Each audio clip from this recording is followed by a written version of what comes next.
First Kanchi ప్రచారమైనట్టే function హాల్లు, petrol బంకులు, కోళ్ల ఫారాలు, mining జాగలు, కాలనీలు, రాళ్లు బోళ్లు, పడవ భూములకు రైతు భరోసా కట్టయింది.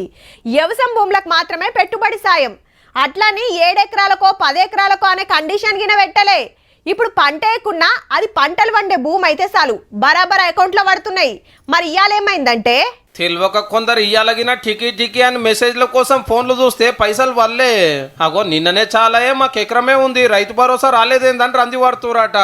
అవు ఈ పొద్దు ఎవరి అకౌంట్ లో పెట్టుబడి పైకం వల్లే. మొదలు చెప్పినట్టు మండలానికో ఊరు లెక్కెంబట 577 ఊళ్ళ రైతులకే పడ్డాయి. నిన్న 4,41,911 మంది రైతులు, 9,48,000 ఎకరాలకు 569 కోట్లు. ఇక 18,000 మంది రైతు కూలీల ఖాతాలో 6,000 చొప్పున పడ్డాయట. 51,000 మంది కొత్త రేషన్ కార్డులు, 1,00,000 మందికి పాత కార్డుల పేర్లు, 72,000 మందికి ఇందిరమ్మ శాంక్షన్ అయినాయి. ఓ 2-3 రోజులలో అంతటా చాలు చేస్తారట పైసలేసుడు. ఏమా గవర్నమెంట్ రైతు భరోసా వేస్తుందని కాంగ్రెస్ అభిమానులు పాలాభిషేకాలు సురువు చేస్తే అందరికి ఎన్నడేస్తారని నల్గొండలో రామన్న ధర్నా పెట్టిండు.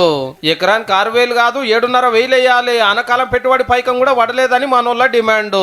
సర్పంచ్ ఎలక్షన్లు వస్తున్నాయి, మళ్ళా ఓట్లు దొబ్బుకోవాలి కదా. అందుకే కొత్త డ్రామా.